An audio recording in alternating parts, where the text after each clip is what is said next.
ایک غیر ضروری بحث ہمارے کسی بھی قریبی دوست کو ہم سے جدا کر سکتی ہے۔ اگر لفظوں کے تعلیم کے ساتھ ساتھ لفظوں کے حرمت کا احساس بھی دلایا جائے تو تعلیم اور تربیت دونوں ہو جاتی ہے۔ جب گناہ کے کاموں میں دل لگنا شروع ہو جائے تو یہ اس بات کی دلیل ہے کہ تمہارا رب تم سے ناراض ہے۔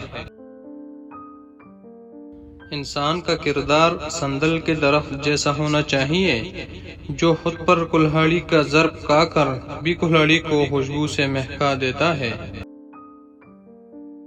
جب غلطی ثابت ہو جاتی ہے تو عقل مند اپنے آپ کو درست کر لیتا ہے اور جاہل ضد پر اڑ جاتا ہے۔ جہالت ایک قسم کی موت ہے اور جاہل لوگ چلتی پھرتی لاشیں ہیں۔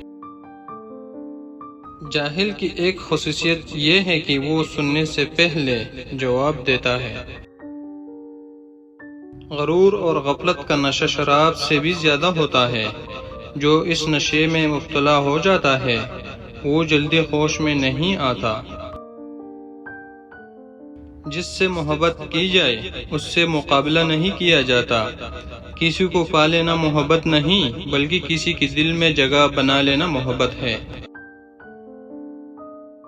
تم کسی کے ساتھ بھلائی کرو، تمہیں اس کا بدلہ برائی کی صورت میں ملے تو سمجھ لو کہ تمہاری نیکی قبول ہو گئی۔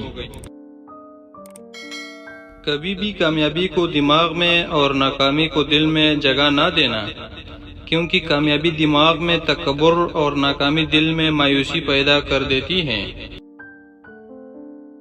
صبر رکھو، ہر چیز آسان ہونے سے پہلے مشکل ہوتی ہے۔